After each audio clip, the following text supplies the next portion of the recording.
Hello, ഞാൻ മോസിന. ഞാൻ ഹീലീസ് neuro development സെന്ററിൽ പീഡിയാട്രിക് ഓക്യുപേഷണൽ തെറപ്പിസ്റ്റായി വർക്ക് ചെയ്യുന്നു.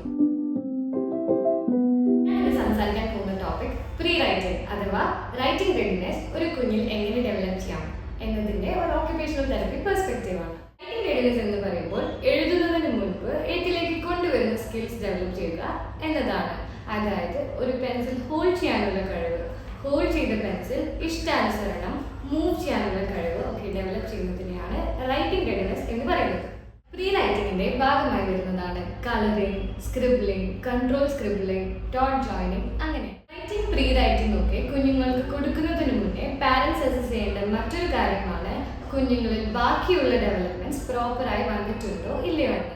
ഇതിൽ ആദ്യമായി വരുന്നതാണ് ഗ്രോസ് മോട്ടർ സ്കിൽസ്, അതായത് large joints and muscles actively use ചെയ്യാനുള്ള സ്കിൽ. അടുത്തതായി വരുന്നതാണ് fine motor skills. Fine motor skills എന്ന് പറയുമ്പോൾ small joints and small muscles actively use ചെയ്യാനുള്ള സ്കില്ലാണ്. ഒരു പെൻസിൽ എങ്ങനെ ഹോൾഡ് ചെയ്യാം, അതിനുശേഷം ഈച്ച് ലെറ്റർ എഴുതുമ്പോഴും അതിനനുസരിച്ച് കൈ മാനിപ്പുലേറ്റ് ചെയ്യാനും അതുപോലെ തന്നെ പേജ് ടേൺ ചെയ്യാനും അങ്ങനെ എല്ലാ ഹാൻഡ് സ്കിൽസിനെയും ഫൈൻ മോട്ടർ സ്കിൽസ് എന്ന് പറയുന്നു. നെക്സ്റ്റ് വരുന്നതാണ് I hand coordination. I hand coordination develop ആയാൽ മാത്രമാണ് നമുക്കൊരു കുട്ടിക്ക് റൈറ്റിങ്ങോ അല്ലെങ്കിൽ പ്രീ റൈറ്റിംഗ് ആക്ടിവിറ്റീസോ കൊടുക്കുവാനായിട്ട് സാധിക്കുകയുള്ളൂ. അടുത്തതായി വരുന്നതാണ് അറ്റൻഷൻ ആൻഡ് ലിസണിങ് സ്കിൽസ്. ഒരു കുട്ടിക്ക് ഒരു പെർട്ടിക്കുലർ ആക്ടിവിറ്റി ചെയ്യുമ്പോൾ ശ്രദ്ധ കേന്ദ്രീകരിക്കാൻ ബുദ്ധിമുട്ടുണ്ട് എന്നാണെങ്കിൽ ആ കുട്ടിക്ക് നമ്മൾ റൈറ്റിങ്ങോ പ്രീ റൈറ്റിങ്ങോ ആക്ടിവിറ്റി കൊടുക്കുമ്പോൾ അതൊരു ഡിഫിക്കൽട്ട് ടാസ്ക്കായി മാറും. സോ അങ്ങനെയുള്ള സിറ്റുവേഷനിൽ നമ്മൾ ആദ്യം അറ്റൻഷൻ ഇംപ്രൂവ് ചെയ്തതിന് ശേഷം, അതായത് അറ്റൻഷൻ ഫോക്കസ് ചെയ്തതിന് ശേഷം പ്രീ റൈറ്റിംഗ് ഓർ റൈറ്റിംഗ് കൊടുക്കുകയാണെങ്കിൽ കുറച്ചും കൂടി ഹെൽപ്ഫുൾ ആയിട്ട് അവർക്കത് ലേൺ ചെയ്യാനായി സാധിക്കും. സോ ഞാൻ ഈ പറയുന്ന സ്കിൽസ് ഒക്കെ നിങ്ങളുടെ കുഞ്ഞിൽ ഡെവലപ്പ് ആയിട്ടില്ല എന്നുണ്ടെങ്കിൽ തീർച്ചയായും ഫസ്റ്റ് ഇതെല്ലാം ഫോക്കസ് ചെയ്തതിന് ശേഷം പ്രീ റൈറ്റിങ്ങോ റൈറ്റിങ്ങോ ഫോക്കസ് ചെയ്യുന്നതായിരിക്കും കുറച്ചും കൂടി ബെറ്റർ ഓപ്ഷൻ. നമ്മൾ നോർമലായിട്ട് യൂസ് ചെയ്യുന്ന ഗ്രാസ്പിനെ ഡൈനാമിക് ട്രൈപോഡ് ഗ്രാസ്പ് എന്നാണ് പറയുക. ഒരു കുട്ടിയിൽ മറ്റ് സ്കിൽസ് ഡെവലപ്പ് ആവുന്നത് പോലെ ട്രൈപോഡ് ഗ്രാസ്പിനും പ്രായത്തിന് അനുയോജ്യമായ ഡെവലപ്മെന്റ്സ് ഉണ്ട്. ആദ്യം വരുന്ന ഗ്രാസ്പാണ് സിലിണ്ട്രിക്കൽ പാമർ ഗ്രാസ്പ്. ഇത് ഏകദേശം ഒരു 1-1.5 വയസ്സിൻ്റെ ഉള്ളിലാണ് ഈ ഒരു ഗ്രാസ്പ് ഡെവലപ്പ് ആവുക. അപ്പോൾ നമ്മുടെ കുഞ്ഞ് പെൻസിൽ പിടിക്കുക ഇങ്ങനെയായിരിക്കും.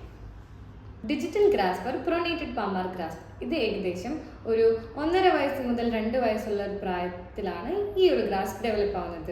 പിന്നീട് വരുന്ന ഗ്രാസ്പാണ് സ്റ്റാറ്റിക് ട്രൈപോഡ് ഗ്രാസ്പ്. ഈ ഗ്രാസ്പ് അറൗണ്ട് ഒരു 2.5 years to 3 yearsലൊക്കെ ഡെവലപ്പ് ആവുന്നതാണ്.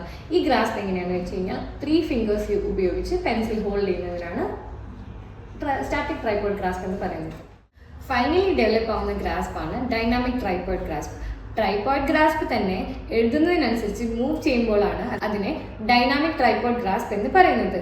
ഈ ഒരു ഗ്രാസ്പ് ഡെവലപ്പ് ആവുന്നത് അറൗണ്ട് 3 years to 4 yearsന്റെ ഇടയിലാണ്. So, as an occupational therapist, what we focus on is first നമ്മൾ ആ ഗ്രാസ്പ് അച്ചീവ് ചെയ്യാനായിട്ട് ട്രൈ ചെയ്യും with playful and fun activities.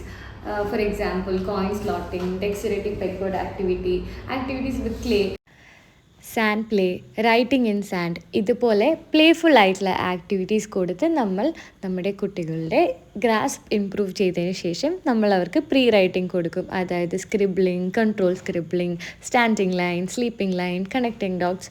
അങ്ങനെ അതിൻ്റെ നെക്സ്റ്റ് സ്റ്റേജ് ആയിട്ട് will move on to writing and then to improve hand writing. ഇതുപോലുള്ള കൂടുതൽ informative വീഡിയോസിനായി please subscribe to YouTube channel.